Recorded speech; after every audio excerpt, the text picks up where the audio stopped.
ಎಲ್ಲರಿಗೂ ನಮಸ್ತೆ. Welcome back to my YouTube channel. ಫಸ್ಟ್ನೇದಾಗಿ ನಾನು ನನ್ನ ಎಲ್ಲ ಸಬ್ಸ್ಕ್ರೈಬರ್ಸು ಹಾಗೆ ನನ್ನ ಎಲ್ಲ ಇನ್ಸ್ಟಾಗ್ರಾಮ್ ಫ್ಯಾಮಿಲಿಯವ್ರಿಗೂ ತುಂಬಾನೇ ಥ್ಯಾಂಕ್ ಯು ಹೇಳ್ತೀನಿ. ನಾನು ಸದ್ಯಕ್ಕೆ ಹಾಸ್ಪಿಟಲೈಸ್ಡ್ ಆಗಿರೋಂಥ ಒಂದು ರೀಲ್ನ ನನ್ನ ಇನ್ಸ್ಟಾಗ್ರಾಮಲ್ಲಿ ಶೇರ್ ಮಾಡಿದ್ದೆ. ತುಂಬ ಜನ ತುಂಬ ಒಳ್ಳೆ ಕಮೆಂಟ್ನ ಮಾಡಿದ್ದೀರಾ. ಆ್ಯಂಡ್ ನನ್ನ ಯೂಟ್ಯೂಬ್ ಚಾನಲಲ್ಲೂ ಕೂಡ ತುಂಬ ಜನ ಕೇಳಿದ್ದೀರಾ, ಡೆಲಿವರಿ ಆಯಿತಾ, ಹೇಗಿದ್ದೀರಾ, ಏನಕ್ಕೆ ಹಾಸ್ಪಿಟ್ಲಿಗೆ ಅಡ್ಮಿಷನ್ ಆಗಿರೋದು, ಹೇಗಿದ್ದೀರಾ, ಪಾಪು ಏನಾದರೂ ಆಯಿತಾ ತಿಳಿಸ್ಕೊಡಿ ಅಂತ ಎಲ್ಲ ಕೇಳಿದ್ದೀರಾ. ಆ್ಯಂಡ್ ಒಳ್ಳೇದಾಗಲಿ ಅಂತ ತುಂಬ ಜನ ಹೇಳಿದ್ದೀರಾ. ಸೊ ನನ್ನ ಕಡೆಯಿಂದ ನಿಮ್ಮೆಲ್ಲರಿಗೂ ತುಂಬ ಹೃದಯದ ಧನ್ಯವಾದಗಳು. ನಮ್ಮವರೇನೆ ಇಷ್ಟೊಂದು ಕೇರ್ ಮಾಡಿ ಎಲ್ಲ ಕೇಳಿ ಮಾತಾಡೋದಿಲ್ಲ. ತುಂಬ ಜನ ಕಾಲ್ಸ್ ಎಲ್ಲ ಮಾಡಿದ್ದೀರಾ. ಆ್ಯಂಡ್ ತುಂಬ ಅಂದರೆ ಒಂದು 100 DMs ಎಲ್ಲ ಬಂದಿತ್ತು. ಏನಾಯಿತು ಹೇಳಿ ಅಕ್ಕ, ರಿಪ್ಲೈ ಮಾಡಿ ಅಂತ. ಸೊ ಹಾಗಾಗಿ ಏನಾಗಿತ್ತು, ಯಾಕೆ ಅಡ್ಮಿಷನ್ ಆಗಿದ್ದು, ಡೆಲಿವರಿ ಆಯಿತಾ, ಯಾವ ವಿಷಯಕ್ಕೆ ನಾನು ಹಾಸ್ಪಿಟಲೈಸ್ ಆಗಿದ್ದು, ಈಗ ಹೇಗಿದ್ದೀನಿ, ಎಲ್ಲಿದ್ದೀನಿ, ಎಲ್ಲ ವಿಡಿಯೋನ ಕಂಪ್ಲೀಟ್ ಆಗಿ ಡೀಟೇಲ್ಸನ್ನು ನಾನು ಈ ವಿಡಿಯೋದಲ್ಲಿ ಹೇಳ್ತೀನಿ.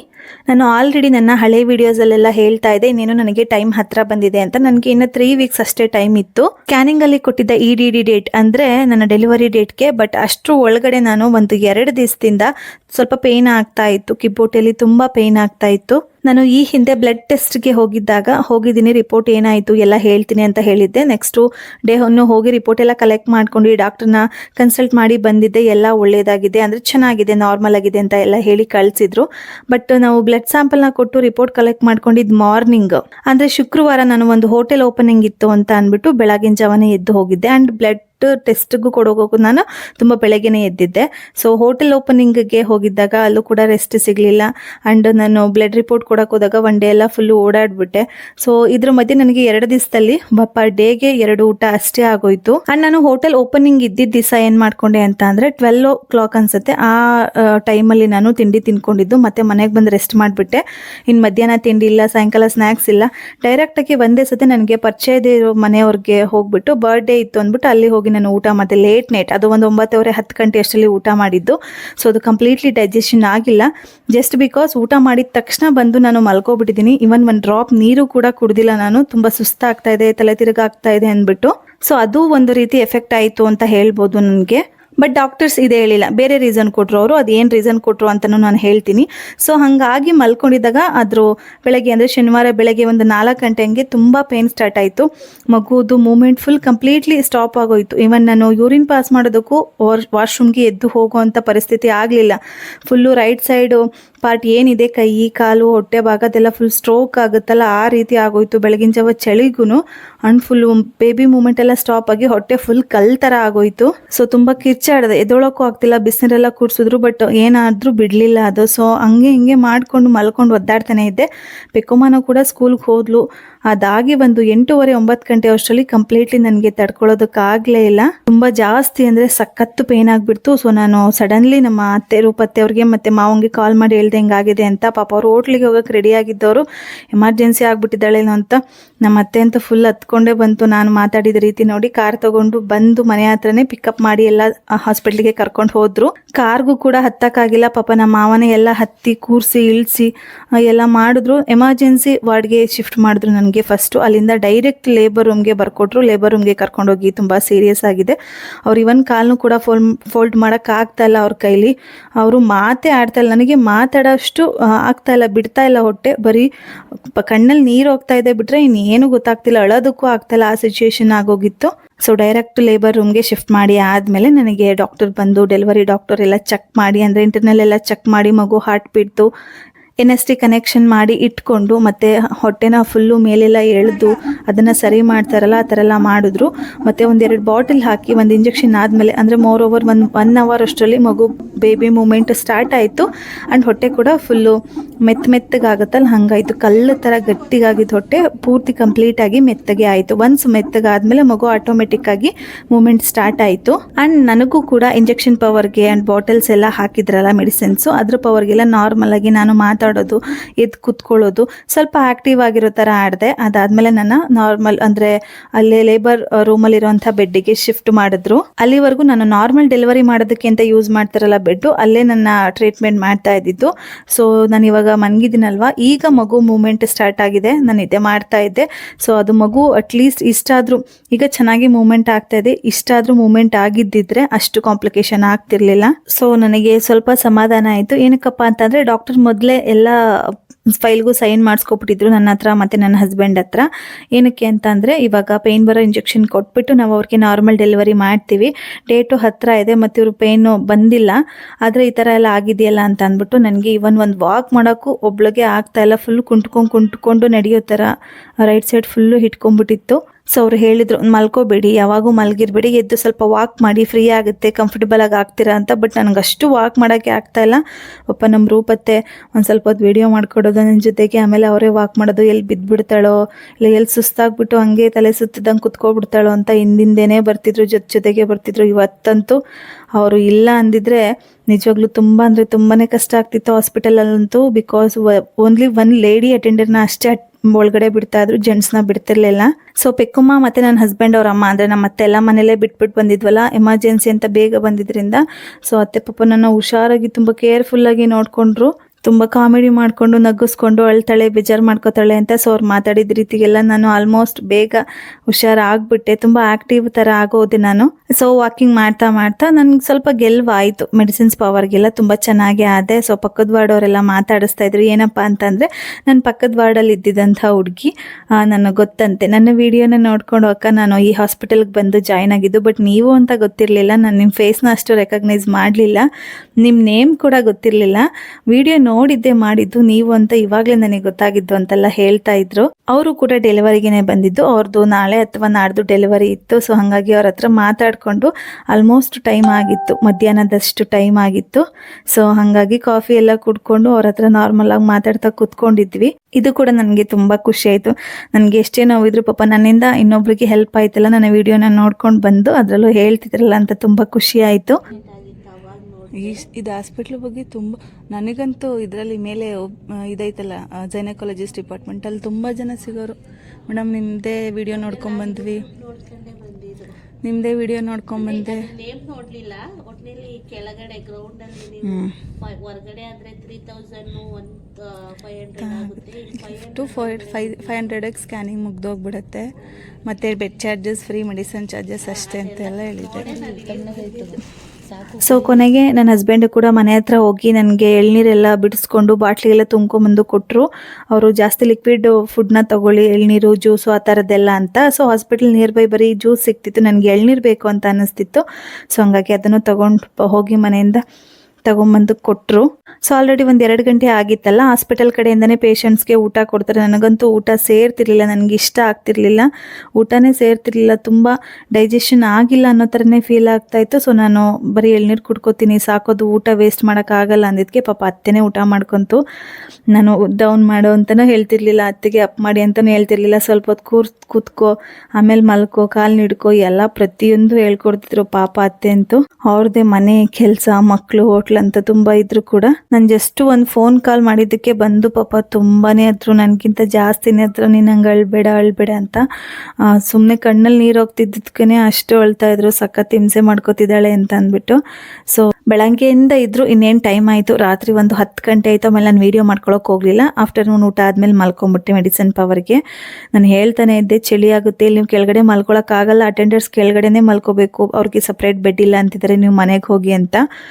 ಆಲ್ಮೋಸ್ಟ್ ಒಂದು 7 ಗಂಟೆಯಿಂದ ಹೊರಡಲೇ ಇಲ್ಲ ಅತ್ತೆ. ಸೊ ಒಂದು 9 ಗಂಟೆ ಹಂಗೆ ಆಯಿತು ಬಿಡವ ಹೋಯ್ತೀನಿ ಅಂತ ಎಲ್ಲ ಹೇಳಿ, ಸಾಕ್ಸ್ ಹಾಕ್ಕೊಡೋಕ್ಕೆ, ಸ್ವೆಟರ್ ಹಾಕ್ಕೊಡೋಕ್ಕೆ ಎಲ್ಲ ಹಾಕ್ಕೊಟ್ಟು ಬೆಚ್ಚಗಿರುವಂತೆ ಅಂತ ಹೇಳಿ ಎಲ್ಲ ರೆಡಿ ಮಾಡ್ತೈತೆ. ಆದರೂ ಕೂಡ ಹೋಗೋಕ್ಕೆ ಇಷ್ಟ ಇಲ್ಲ.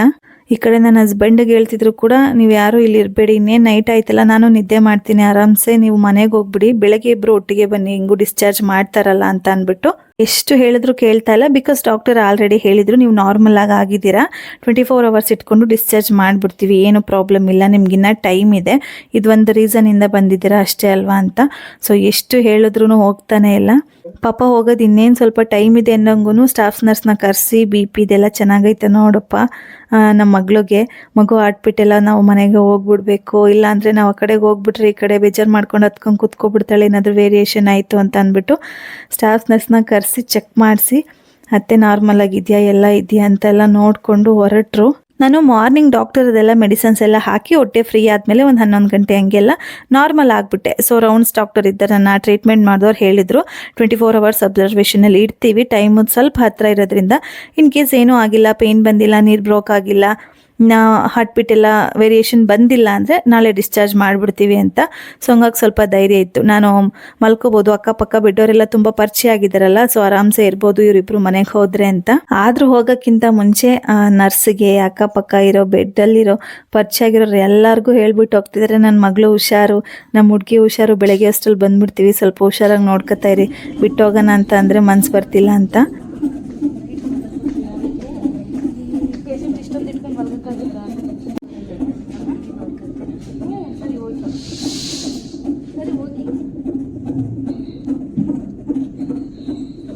ಹೋಗಿ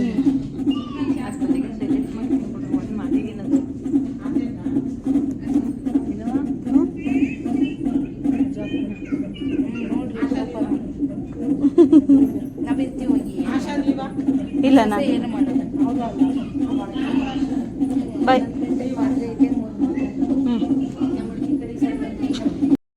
ಅಷ್ಟೊತ್ತಿಂದ ಹೊರಡಿ ಅಂತ ಹೊರಡ್ಸಿದ್ರು. 10:30 ಟೈಮ್ ಆಯಿತು. ಮತ್ತೆ ಚಾಪೆ ಬ್ಯಾಗು ಎಲ್ಲ ತೊಗೊಂಡು ಮತ್ತೆ ಬಂದು ಕೂತ್ಕೊಂಡಿದ್ದಾರೆ. ನನಗೆ ನಿನ್ನೊಬ್ಳನ್ನೇ ಬಿಟ್ಟೋಗೋ, ಕೊಟ್ಟೆ ಉರಿತೈತೆ ಕಣವ, ಇಲ್ಲೇ ಇರ್ತೀನಿ ಅಂತ ಮಕ್ಕ ಫುಲ್ ಸಪ್ಪಗೆ ಮಾಡಿ. ಆದರೂ ಬಿಡಲಿಲ್ಲ, ತುಂಬ ಚಳಿಯಲ್ಲಿ ಮಲ್ಕೊಳಕ್ಕೆ ಆಗ್ತಿರ್ಲಿಲ್ಲ ಕೆಳಗಡೆ. ಸೊ ಹಂಗಾಗಿ ಇಬ್ಬರು ಹೋಗ್ಬಿಡಿ, ಪೆಕ್ಕಮ್ಮ ಕೂಡ ಮನೇಲಿ ಒಬ್ಬಳೇ ಇರ್ತಾಳೆ. ಸೊ ನನ್ನ ಹಸ್ಬೆಂಡ್ ನಮ್ಮ ಮನೆಗೆ ಹೋದರೆ ನೀವು ಆರಾಮ್ಸೆ ನಿಮ್ಮ ಮನೆಗೆ ಹೋಗ್ಬಿಟ್ಟು ಬೆಳಗ್ಗೆ ಬನ್ನಿ, ಡಿಸ್ಚಾರ್ಜ್ ಆಗುತ್ತಲ್ವಾ ಅಂತ ಹೇಳ್ಬಿಟ್ಟು ಕಳಿಸ್ತಿದ್ರು. ಅಲ್ಲಿಂದ ಅತ್ತೆನ ಕನ್ವಿನ್ಸ್ ಮಾಡ್ಕೊಂಡು ಕರ್ಕೊಂಡ್ಬಂದಿದ್ದೀನಿ. ಇಲ್ಲಿ ನನ್ನ ಹಸ್ಬೆಂಡ್ ಕನ್ವಿನ್ಸ್ ಆಗ್ತಿಲ್ಲ, ಇಲ್ಲ ಅತ್ತೆ ಹೋಗ್ಲಿ ಅಂತ. ಅತ್ತೆ ಇಲ್ಲ ರವಿನೇ ಹೋಗ್ಲಿ, ನಾನೇ ಇರ್ತೀನಿ ಅಂತ. ಹೆಂಗೋ ಕಳ್ಸೋದು, ಇಬ್ಬರೂ ಕಳಿಸ್ಬಿಟ್ಟೆ ಮನೆಗೆ ಹೋಗಿ ಅಂತ. ಅವ್ರು ಮನೆಗೆ ಹೋದ್ಮೇಲೆ ನನಗೆ ಲೇಬರ್ ರೂಮಿಂದ ಹೇಳಿದ್ರು, ನಿಮ್ಮನ್ನ ಮೇಲೆ ನಾರ್ಮಲ್ ವಾರ್ಡ್ಗೆ ಶಿಫ್ಟ್ ಮಾಡ್ತೀವಿ, ಬಿಕಾಸ್ ಎಮರ್ಜೆನ್ಸಿ ಲೇಬರ್ ಕೇಸ್ ಒಂದು ಬರ್ತಾ ಇದೆ, ನಾರ್ಮಲ್ ಡೆಲಿವರಿಗೆ ಬೆಡ್ಡು ಫ್ರೀ ಇಲ್ಲ, ನೀವು ನಾರ್ಮಲ್ ಆಗಿದ್ದೀರಲ್ಲ ಹೋಗ್ತೀರಾ ಅಂತ ಕೇಳಿದ್ರು. ಸೊ ನನಗೂ ಅರ್ಥ ಆಗುತ್ತಲ್ವಾ ಪೇನು, ನಾನು ನಾರ್ಮಲ್ ಆಗಿದ್ದೆ, ಆಯಿತು ಹೋಗ್ತೀನಿ ಅಂತ ಒಪ್ಕೊಂಡ್ಬಿಟ್ಟೆ. ಆಗ ಡಾಕ್ಟರ್ ಒಂದು ಮಾತು ಕೇಳಿದ್ರು, ನಿಮ್ಮ ಕಡೆಯವ್ರು ಯಾರಿದ್ದಾರೆ ಕರೀರಿ, ಮೇಲ್ಗಡೆ ಶಿಫ್ಟ್ ಮಾಡಬೇಕು ಅಂದ್ಬಿಟ್ಟು. ಸೊ ನಂಗೆ ತುಂಬ ಬೇಜಾರಾಯಿತು, ಎಲ್ಲ ಬಿಟ್ಬಿಟ್ಟು ಹೋಗ್ಬಿಟ್ಟಿದ್ರಲ್ವ, ನಮ್ಮ ಕಡೆಯವ್ರು ಯಾರೂ ಇಲ್ಲ, ಎಲ್ಲ ಬಿಟ್ಟೋದ್ರು, ನಾನು ಒಬ್ಬಳೇ ಇರೋದು ಅಂತ ಹೇಳೋಕ್ಕೆ ಅಪ್ಪ ತುಂಬ. ಆ ಮಾತು ಮುಗಿಸೋ ಅಷ್ಟರಲ್ಲೇ ಫುಲ್ ಎಲ್ಲ ಹತ್ತೇ ಬಿಟ್ಟು ನಾನು ಅಲ್ಲೇ. ಅವ್ರು ಅಯ್ಯೋ ಅದಕ್ಕೆ ಯಾಕೆ ಹೇಳ್ತೀರಾ, ಇರ್ತೀನಿ ಅಂದರೆ ಇರಿಮ್ಮ, ಅದೇನು ಪ್ರಾಬ್ಲಮ್ ಇಲ್ಲ, ಬಟ್ ಹಿಂಗಿದೆ ಅನ್ನೋದಕ್ಕೋಸ್ಕರ ನಿಮಗೆ ಕೇಳ್ತಿದ್ದೀನಿ ಅಷ್ಟೇ ಅಂದರು. ಸರಿ ಆಯಿತು ಪರವಾಗಿಲ್ಲ, ನಾನು ಹೋಗ್ತೀನಿ. ಇದಕ್ಕೆ ಬೇರೆ ಅವ್ರ ಜೊತೆ ಅಟೆಂಡರ್ಗಳ ಜೊತೆ ಕಳಿಸಿದ್ರು ಮೇಲೆ. ತುಂಬ ಅಂದರೆ ತುಂಬ ಸಂಕಟ ಆಗ್ತಿತ್ತು. ಎಲ್ಲ ನೆನ್ಪು ಮಾಡ್ಕೊಬಿಟ್ಟು ಬೆಳಗ್ಗೆ ಇಲ್ಲಿಗೆ ಬರಬೇಕಾದ್ರೆ ಪೆಕ್ಕಮ್ಮನೂ ಸ್ಕೂಲ್ಗೆ ಹೋಗಿದ್ಲು, ಅವಳಿಗೂ ಇಲ್ಲಿ ಬರ್ತೀವಿ ಅಂತ ಹೇಳೋಕ್ಕೂ ಆಗಿಲ್ಲ, ಅವಳನ್ನೂ ನೋಡೋಕ್ಕೂ ಆಗಿಲ್ಲ, ಅಂದರೆ ಮನೆಗೆ ಯಾರೂ ಹೋಗಿರಲಿಲ್ಲ. ಮತ್ತು ಈಗ ಯಾರೂ ಇಲ್ಲ, ನಾನು ಒಬ್ಬಳೇ ಆಗಿಬಿಟ್ಟೆ. ಅಕ್ಕಪಕ್ಕದಲ್ಲಿ ಈಗ ಮೇಲೆ ಶಿಫ್ಟ್ ಮಾಡಿರೋ ವಾರ್ಡಲ್ಲಿ ಯಾರೂ ಇಲ್ಲ, ನಾನು ಒಬ್ಬಳೇ. ಸಖತ್ತು ಬೇಜಾರಾಗ್ತಾ ಇತ್ತು. ಎಲ್ಲ ನೆನೆಸ್ಕೊಂಡು ಅದು ಎಷ್ಟು ಹೊತ್ತಿದ್ದೀನೋ ಗೊತ್ತಿಲ್ಲ. ಸೊ ನನ್ನ ಹಸ್ಬೆಂಡ್ಗೂ ಮಲ್ಕೊತೀನಿ ನಾನು, ನೀವು ಮಲ್ಕೊಳ್ಳಿ, ಹಿಂಗೆ ಬೇರೆ ವಾರ್ಡಿಗೆ ಶಿಫ್ಟ್ ಮಾಡಿದ್ದಾರೆ, ನಾನು ಇಲ್ಲಿಗೆ ಬನ್ನಿ ಬೆಳಗ್ಗೆ ಬರುವಾಗ ಅಂತ ಹೇಳಿದೆ ಅಷ್ಟೇ. ಹಾಗಾಗಿ ಒಂದು ಹಾಫ್ ಆನ್ ಅವರ್ಗೆ ಏನು ಮಾಡ್ತಿದ್ದೆ ಏನು ಅಂತ ಕೇಳ್ಕೊಂಡು ಒಳಗಡೆಗೆ ಬಂದೇ ಬಿಟ್ರು ಅವರು. ಸೊ ಫುಲ್ಲು ಕಾಲೆಲ್ಲ ಊದ್ಕೊಂಡ್ಬಿಟ್ಟಿತ್ತು, ಕಾಲುಂಗುರ ಫುಲ್ಲು ಟೈಟಾಗಿ ಬ್ಲಡ್ ಎಲ್ಲ ಕ್ಲಾಟ್ ಆಗಿತ್ತು. ಸೊ ಹಂಗಾಗಿ ಅದನ್ನೆಲ್ಲ ಲೂಸ್ ಮಾಡಿಕೊಡ್ತಿದ್ದಾರೆ. ನನಗೊಂದು ಅಂದಾಜು ಇರಲಿಲ್ಲ, ಹೋಗಿ ಮಲ್ಕೊಬಿಟ್ಟಿರ್ತಾರೆ. ಆಲ್ಮೋಸ್ಟ್ ಮಧ್ಯರಾತ್ರಿ 1 ಗಂಟೆ ಆಗಿತ್ತಲ್ವ, ಬರಲ್ಲ ಯಾರು ಅಂದ್ಕೊಂಡಿದ್ದೆ. ಸೊ ಸದ್ಯ ಬಂದರು, ಸ್ವಲ್ಪ ನೆಮ್ಮದಿನೂ ಆಯಿತು, ಕಣ್ಣು ತುಂಬ ನಿದ್ದೆನೂ ಬಂತು. ಆರಾಮಾಗಿ ಯಾರಾದರೂ ಇದ್ದಾರಲ್ಲ ಅಂತ ನಾನು ಅವ್ರಿಗೆ ಹೇಳಿದೆ, ಪಕ್ಕದ ಬೆಡ್ ಖಾಲಿನೇ ಇದೆ, ಅಲ್ಲಿ ಮಲ್ಕೋಬೋದು, ಇಲ್ಲಿ ಜೆಂಟ್ಸ್ ಅಟೆಂಡರ್ಸ್ ಎಲ್ಲ ಇದ್ದಾರೆ, ನೀವು ಅಲ್ಲೇ ಮಲ್ಕೊಳ್ಳಿ ಅಂತ. ಇಲ್ಲ ನೀನೇನಾದರೂ ಸಡನ್ನಾಗಿ ಎದ್ದು ಕರಿಯೋಕ್ಕೆ ಮಾಡೋಕ್ಕೆ ಎಲ್ಲ ಹಿಂಸೆ ಆಗುತ್ತೆ, ನಾನು ಇಲ್ಲೇ ಕೆಳಗಡೆನೇ ಮಲ್ಕೋತೀನಿ ಅಂತ ಪಾಪ ಕೆಳಗಡೆನೇ ಮಲ್ಕೊಂಡಿದ್ದಾರೆ. ಎಷ್ಟು ಆರಾಮ ಅಂದರೆ ಆರಾಮ ಅಂತ ಅನ್ನಿಸ್ತು. ಅದಾದಮೇಲೆ ಬೆಳಗ್ಗೆ ನಮಗೆ ಡಿಸ್ಚಾರ್ಜ್ ಇದ್ದಿತ್ತು. ಸೊ ಡಿಸ್ಚಾರ್ಜ್ ಮಾಡಿಸೋಕ್ಕೂ ಮುಂಚೆನೇ ನನ್ನ ಮತ್ತೆ ಲೇಬರ್ ರೂಮಿಗೆ ಕರ್ಕೊಂಡು ಹೋಗ್ಬಿಟ್ಟು NST ಮಾಡಿಸ್ಬೇಕಿತ್ತು, ಮಗು ಹಾರ್ಟ್ ಬಿಡ್ತು. ಸೊ ಅದಕ್ಕೆ ಕರ್ಕೊಂಡು ಹೋಗೋಕ್ಕಿಂತ ಮುಂಚೆ ತಿಂಡಿ ಮತ್ತು ಕಾಫಿ 2 ಕುಡ್ದಿರ್ಬೇಕು, 2 ಆಗಿದ್ರೆ ಮಾತ್ರ ಕರ್ಕೊಂಡು ಹೋಗ್ತೀವಿ ಅಂತ ಹೇಳಿದ್ರು. ಸೊ ಅದನ್ನು ಕಾಫಿನ ನಾವು ಹೊರಗಡೆಯಿಂದ ತರಬೇಕು, ತಿಂಡಿ ಆಸ್ ಯೂಶುವಲ್ ಹಾಸ್ಪಿಟ್ಲ್ ಕಡೆಯಿಂದ ಕೊಡ್ತಾರೆ. ಸೊ ಹಂಗಾಗಿ ಕಾಫಿ ಎಲ್ಲ ತೊಗೊಂಬರೋದಕ್ಕೆ ಎಲ್ಲ ರೆಡಿ ಮಾಡ್ಕೋತಾ ಇದ್ರು. ಆ್ಯಂಡ್ ಇನ್ನೊಂದೇನಪ್ಪ ಅಂತಂದರೆ ಯಾಕೆ ಹಿಂಗಾಗಿದ್ದು ಅಂತ ಹೇಳಿದ್ದಕ್ಕೆ ಡಾಕ್ಟರ್ ಹೇಳಿದ್ದು, ಬೇಬಿ ವೆಯ್ಟ್ ಸ್ವಲ್ಪ ಜಾಸ್ತಿ ಇದ್ದು ಮಗು ತಿರುಗುವಂಥ ಟೈಮಲ್ಲಿ ಮಗ ಅಡ್ಡಡ್ಡ ಸಿಗಾಕೊಂಡಿದೆ. ಸೊ ಮಗು ತಲೆ ಮತ್ತು ಕಾಲು ಅಡ್ಡಡ್ಡ ಇದ್ದಿದ್ದರಿಂದ, ಆ್ಯಂಡ್ ನೀವು ಲಾಸ್ಟ್ ನೈಟ್ ಲೇಟ್ ಊಟ ಮಾಡಿರ್ತೀರ, ಅವ್ರ ಗ್ಯಾಸ್ಟ್ರಿಕ್ ಪ್ರಾಬ್ಲಮ್ ಇರುತ್ತೆ. ಸೊ ಹಾಗಾಗಿದ್ದಾಗ ಅದು ಒಂದು ರೀಸನ್ ಇರುತ್ತೆ. ಮತ್ತು ಮಗು ತಿರುಗೋ ಟೈಮಲ್ಲಿ ಬೇಬಿ ಸ್ವಲ್ಪ ವೆಯ್ಟ್ ಇರೋದ್ರಿಂದ ಈ ಮನ್ಸಿಗೆ ಅದು ತಿರುಗಕ್ಕಾಗದೆ ಸಿಗಾಕೊಂಡಿರೋದ್ರಿಂದ ನಿಮಗೆ ಈ ರೀತಿ ಹೊಟ್ಟೆ ತುಂಬ ಇಟ್ಕೊಂಡ್ಬಿಟ್ಟಿದೆ. ಸೊ ನೆಕ್ಸ್ಟ್ ಟೈಮಿಂದ ಸ್ವಲ್ಪ ಕೇರ್ಫುಲ್ ಆಗಿರಿ ಅಂತ ಹೇಳಿದ್ರು. ಏನು ಮಾಡೋಕ್ಕಾಗಲ್ಲ. ಎಲ್ಲ ಪ್ರೆಗ್ನೆಂಟ್ ಲೇಡಿ ಬಾಡಿ ಆಗಿರ್ಬೋದು ಅಥವಾ ಸಿಂಪ್ಟಮ್ಸ್ ಆಗಿರ್ಬೋದು ಅಥವಾ ಎನರ್ಜಿ ಲೆವೆಲ್ ಆಗಿರ್ಬೋದು ಎಲ್ಲರಿಗೂ ಒಂದೇ ಇರಲ್ಲ, ತುಂಬಾನೇ ವೇರಿಯೇಷನ್ಸ್ ಇರುತ್ತೆ. ಸೊ ಹಾಗಾಗಿ ನಾನು ನನ್ನ ಫಸ್ಟ್ ಮಂತ್ ಇದ್ದಾಗಿಂದನೂ ಮನೆ ಕೆಲಸ ಮಗು ಇದೆಲ್ಲ ನಾನೇ ನೋಡ್ಕೋತಿರೋದ್ರಿಂದ ನನ್ನ ಬಗ್ಗೆ ಎದ್ದು ಕೆಲಸ ಮಾಡದೆ ಈ ರೀತಿ ಮಾಡ್ಕೊಂಡಿಲ್ಲ. ಸೊ ನಮ್ಮ ಬಾಡಿಗೆ ಡಿಪೆಂಡೆಂಟ್ ಆಗಿ ಮಗು ಬೆಳೀತಾ ಇರುತ್ತೆ ಒಳಗಡೆ. ಸೊ ಮಗು ವೆಯ್ಟ್ ಜಾಸ್ತಿ ಆಗಿ ಅದು ಬೆಳಗಿನ ಜಾವ ತಿರುಗುವಂಥ ಟೈಮಲ್ಲಿ ನಾನು ಮಲಗಿದ್ದೆ ಅಲ್ಲ, ಸೊ ಸಿಗಾಕೊಂಡ್ಬಿಟ್ಟಿದೆ. ಸೊ ಆ ಟೈಮಲ್ಲಿ ಈ ರೀತಿ ಆಗಿದೆ. ಅದೇನೋ ಪ್ರಾಬ್ಲಮ್ ಇಲ್ಲ. ಸೊ ನಿಮಗೆ ನಾರ್ಮಲ್ ಡೆಲಿವರಿ ಆಗ್ಬೋದು, ಇನ್ನು 3 ವೀಕ್ಸ್ ಇದೆ ಅಂಡ್ ಅಷ್ಟರಲ್ಲಿ ಮಗು ತಿರುಗ್ಬೋದು. ಈಗ ಏನು ಪ್ರಾಬ್ಲಮ್ ಇಲ್ಲ ಅಂಡ್ ಡೆಲಿವರಿಗೆ ಜಾಗ ಕೂಡ ಆಗಿಲ್ಲ. ಸೊ ಆರಾಮ್ಸೆ ನೀವು ಇವಾಗ ಹಿಂಗೆಲ್ಲ ಹೊಟ್ಟೆ ಎಲ್ಲ ಫ್ರೀ ಆಗಿದೆಯಲ್ಲ, ನೀವು ಮನೆಗೆ ಹೋಗಿ ರೆಸ್ಟ್ ಮಾಡ್ಕೋಬಹುದು. ಇನ್ಮೇಲೆ ನಾರ್ಮಲ್ ಡೆಲಿವರಿ ಆಗೋದಕ್ಕೆ ಎಕ್ಸಸೈಸ್ ಅಥವಾ ಬೇರೆ ಎಲ್ಲ ನೀವು ವಾಕಿಂಗ್ ಈ ಥರದ್ದೆಲ್ಲ ಸ್ಟಾರ್ಟ್ ಮಾಡ್ಕೊಂಡ್ರೆ ಒಳ್ಳೇದು ಅಂತ ಎಲ್ಲ ಹೇಳಿ ಡಾಕ್ಟರ್ ರೆಕಮೆಂಡ್ ಮಾಡಿದ್ರು. ಇಷ್ಟರಲ್ಲಿ ನನಗೆ ಒಂದು 5 ಟೈಮ್ಸ್ NST ಮಾಡಿದ್ರು. ಹಾಗೆ ಒಂದು 2 ರಿಂದ 3 ಸತಿ ಬ್ಲಡ್ ಚೆಕಪ್, ಒಂದು 3 ಟೈಮ್ಸ್ ಯೂರಿನ್ ಚೆಕಪ್ ಎಲ್ಲ ಮಾಡಿದ್ರು. ಸೊ ಎಲ್ಲದರಲ್ಲೂ ನಾರ್ಮಲೇ ಬಂತು. ನಂದು ಯಾವುದು ವೇರಿಯೇಷನ್ ಏನು ಬಂದಿಲ್ಲ. ಲಾಸ್ಟ್ ಟೈಮ್ ಥರನೇ ಚೆನ್ನಾಗಿತ್ತು. ಇದು ಒಂದು ಆಗಿರ್ಲಿಲ್ಲ ಅಂದಿದ್ರೆ ಪರಿಸ್ಥಿತಿ ಯಾವಾಗಲೂ ಒಂದೇ ಥರ ಇರೋದಿಲ್ಲ. ನಾರ್ಮಲ್ ಮನುಷ್ಯರಿಗೇನೆ ಅದು ಇದು ದಿನ ಬೆಳಗಾದ್ರೆ ಕಾಯಿಲೆ ಇದ್ದೇ ಇರುತ್ತೆ. ಇನ್ನು ಹೊಟ್ಟೆಯಲ್ಲಿ ಇಷ್ಟೊಂದು ಭಾರ ಇಟ್ಕೊಂಡು ನಾವು ಇಷ್ಟೊಂದು ವೀಕ್ ಆಗಿದ್ದು ಈ ಟೈಮಲ್ಲಿ ಅದು ಇದು ಸಣ್ಣ ಪುಟ್ಟದ್ದು ಆಗ್ತಾನೆ ಇರುತ್ತೆ. ಸೊ ಹಾಗೆ ಒಂದು ಟೈಮ್ ನನಗೂ ಆಗ್ಬಿಡ್ತು ಅಷ್ಟೇನೆ. ಸೊ ಇನ್ಮೇಲೆ ಊರಿಂದ ಅತ್ತೆ ಕೂಡ ಬಂದಿದ್ದಾರೆ. ಕೇರ್ಫುಲ್ ಆಗಿ ಇರ್ಬೋದು, ರೆಸ್ಟ್ ಮಾಡ್ಕೋಬಹುದು ಅನ್ಕೊಂಡಿದ್ದೆ. ವಿತಿನ್ 2 ಡೇಸ್ ಹಿಂಗೆ ಆಗೋಯ್ತು. ಸೊ ಇನ್ಮೇಲೆ ಕೇರ್ಫುಲ್ ಆಗು ಇರಬೇಕು ಅಂಡ್ ಕಂಪ್ಲೀಟ್ ರೆಸ್ಟ್ ಆಗು ಇರಬೇಕು ಅಂತ ಹೇಳಿದ್ದಾರೆ. ಸೊ ಇನ್ಮೇಲೆ ಅದನ್ನೇ ಕಂಟಿನ್ಯೂ ಮಾಡ್ಕೊಂಡು ಹೋದ್ರೆ ಆಯಿತು. ನೋಡೋಣ, ರಾಯರಿದ್ದಾರೆ, ದೇವ್ರಿಟ್ಟಂಗೆ ಆಗುತ್ತೆ. ಯಾವಾಗ ಯಾವ್ದಾಗಬೇಕು ಅಂತ ಗೊತ್ತಿರುತ್ತಲ್ಲ. ಸೊ ಅದು ಹಾಗೆ ಆಗುತ್ತೆ ಅಂತ ಅಂದ್ಕೊಂಡು ನಾನು ನಾರ್ಮಲ್ ಆಗಿ ಇದ್ದೆ ಹಾಸ್ಪಿಟ್ಲಲ್ಲಿ. ಬಟ್ ಮುಖ ಎಲ್ಲ ತುಂಬ ಚೇಂಜ್ ಆಗೋಗ್ಬಿಟ್ಟಿತ್ತು. ಮೆಡಿಸನ್ಗೋ ಅಥವಾ ಏನು ಅಂತಲೇ ಗೊತ್ತಿಲ್ಲ, ಫುಲ್ ಒಂಥರ ಮುಖ ಎಲ್ಲ ಕೆಟ್ಟೋದಂಗೆ ಆಗ್ಬಿಟ್ಟಿತ್ತು. ನಾನು ನನ್ನ ವಿಡಿಯೋ ನೋಡ್ಕೊಂಡು ಮನೆಗೆ ಎಡಿಟ್ ಮಾಡುವಾಗ ನೋಡಿದ್ಕಿ ಹಿಂಗೆ ಆಗ್ಬಿಟ್ಟಿದ್ದೀನಿ ನಾನು ಅನ್ನೋ ಥರ ಆಗೋಗ್ಬಿಟ್ಟಿದ್ದೆ. ಸೊ ಏನು ರೀಸನ್ ಅಂತ ಗೊತ್ತಾಗಲಿಲ್ಲ. ಜೊತೆಗೆ ಮೆಡಿಸಿನ್ ಪವರ್ ಜಾಸ್ತಿ ಆಗೋಗ್ಬಿಟ್ಟಿತ್ತು. ಮಗುದು ಲಂಗ್ಸ್ ಬೆಳವಣಿಗೆ ಆಗಬೇಕು ಅಂತ ಅಂದ್ಬಿಟ್ಟು 11 ಅವರ್ಸ್ಗೊಂದು ಇಂಜೆಕ್ಷನ್ ಕೊಡ್ತಾ ಇದ್ರು. ಸೊ ನಾನು ನಿನ್ನೆ ಅಡ್ಮಿಷನ್ ಆದಾಗ ಒಂದು ಕೊಟ್ಟಿದ್ರು, ತುಂಬ ಅಂದರೆ ತುಂಬ ಪವರ್ಫುಲ್ ಇಂಜೆಕ್ಷನ್ನು. ಆ್ಯಂಡ್ ಇವತ್ತು ಕೂಡ 11 o'clockಗೆ ಒಂದು ಕೊಟ್ಟು ಡಿಸ್ಚಾರ್ಜ್ ಮಾಡಬೇಕಿತ್ತು. ಆ್ಯಂಡ್ ಟ್ಯಾಬ್ಲೆಟ್ಸ್ ಎಲ್ಲ ಕೊಡ್ತಾ ಇದ್ರು, ಬಾಟಲ್ಸ್ ಎಲ್ಲ ಹಾಕಿದ್ರು. ತುಂಬ ಅಂದರೆ ತುಂಬಾ ಆಸಿಡಿಟಿ, ಫುಲ್ಲು ಎದೆ ಉರಿ ಎಲ್ಲ ಹತ್ಕೊಬಿಟ್ಟಿತ್ತು. ನನಗೆ ಆ ಚಿತ್ರಾನ್ನೂ ತಿನ್ನೋಕ್ಕಾಗಿಲ್ಲ, ಕಾಫಿನೂ ಕುಡಿಯೋಕ್ಕಾಗಿಲ್ಲ. ಸ್ವಲ್ಪ ಕುಡಿದೆ, ಇರ್ಲಿ ಸಾಕು ಅಂದ್ಬಿಟ್ಟು ನನ್ನ ಲೇಬರ್ ರೂಮ್ಗೆ ಕರ್ಕೊಂಡು ಹೋದ್ರು NSTಗೆ. ಆ್ಯಂಡ್ ಅಲ್ಲಿ ಹೋದಾಗ ಇವತ್ತು ನಾನು ರೆಗ್ಯುಲರ್ ಆಗಿ ಚೆಕಪ್ ಮಾಡ್ತಿದ್ದೆ. ಡ್ಯೂಟಿ ಡಾಕ್ಟರ್ ಇದ್ರು. ಸೊ ಇಷ್ಟಕ್ಕೆ ಬಂದು ಅಡ್ಮಿಷನ್ ಆಗಿಬಿಟ್ರೆ ಮೇಡಮ್ ಹೆದರ್ಕೋಬೇಡಿ, ನೀವು ಸ್ಟ್ರಾಂಗ್ ಆಗಿದ್ದೀರಾ. ನೆಕ್ಸ್ಟ್ ಟೈಮ್ ಹಿಂಗೇನಾದರೂ ಆಯಿತು ಅಂತಂದರೆ ಸ್ವಲ್ಪ ಹೊಟ್ಟೆ ಮೇಲೆ ಬಿಸಿನೀರು ಹಾಕೊಳ್ಳೋದು, ಆಯಿಲ್ ಮಸಾಜ್ ಮಾಡೋದು. ಇನ್ ಕೇಸ್ ಹೇಳೋ ಸಿಚುವೇಶನಲ್ಲಿ ಇಲ್ಲ ಅಂದರೂ ಕೂಡ ಒಂದು ಸ್ವಲ್ಪ ಹೊಟ್ಟೆ ಮೇಲೆ ಐಸ್ ಕ್ಯೂಬ್ಸಿಂದ ಮಸಾಜ್ ಮಾಡೋದೆಲ್ಲ ಮಾಡಿಬಿಡಿ. ಮಗು ಆಟೋಮೆಟಿಕ್ ಆಗಿ ಮೂವ್ ಆಗುತ್ತೆ. ಮೂವ್ ಆದರೆ ಹೊಟ್ಟೆ ಗಂಟೆಲ್ಲ ಬಿಟ್ಟು ಸಾಫ್ಟ್ ಆಗುತ್ತೆ. ಇದೆಲ್ಲ ಟಿಪ್ಸ್ ಹೇಳ್ಕೊಟ್ರು. ಸೊ ಅದೆಲ್ಲ ಮುಗಿಸ್ಕೊಂಡು ಮತ್ತೆ ನಾವು ನಮ್ಮ ವಾರ್ಡ್ಗೆ ಬಂದ್ವಿ. ಅಲ್ಲಿ ನಿನ್ನೆ ನಾನು ರೀಲ್ ಪೋಸ್ಟ್ ಮಾಡೋನಲ್ಲ, ಅದ್ರ ಬಗ್ಗೆನೇ ಮಾತಾಡ್ತಾ ಇದ್ರು. ಅದು ಒಂದು ಇನ್ಸಿಡೆಂಟ್ ಆಯಿತು. ಹೋಯ್ತಿದಂಗೆ ಸೆಕ್ಯೂರಿಟಿ ಕೇಳ್ತವ್ರೆ, ವಿಡಿಯೋ ಮಾಡಿ ಎಲ್ಲೆಲ್ಗೆ ಹಾಕಿದ್ಯಾ ನೀನು, ಎಲ್ಲರಿಗೂ ಸ್ಟೇಟಸ್ಗೆ ಬಂದೈತೆ, ಹೋಗು ಒಳಗಡೆ ಅಂತ. ನಿಜ ಭಯ ಬಿದ್ದೈತೆ. ಅಲ್ಲಿ ಹೋಯ್ತಿದಂಗೆ ಸ್ಟಾಫ್ ನರ್ಸು ಶಾಂತಕುಮಾರಿ, ಎಷ್ಟಮ್ಮ ರೀಲ್ಸ್ ಮಾಡೋದು ನೀನು, ಪೇಷಂಟೇನಮ್ಮ ನೀನು ಅಂದರು. ಯಪ್ಪ ಅನ್ಕೊಂಡು ಅಷ್ಟು ಬೇಗ ರೀಚ್ ಆಗೈತೆ ಕಂಡ್ರು. ಲೇಬರ್ ರೂಮಲ್ಲಿ ರೀಲ್ಸ್ ಮಾಡಿದೆಯಲ್ಲ ಅಮ್ಮ ಅಂದರು. ಏನೂ ಅನ್ನಲಿಲ್ಲ, ನಗಾಡ್ತಿದ್ರು.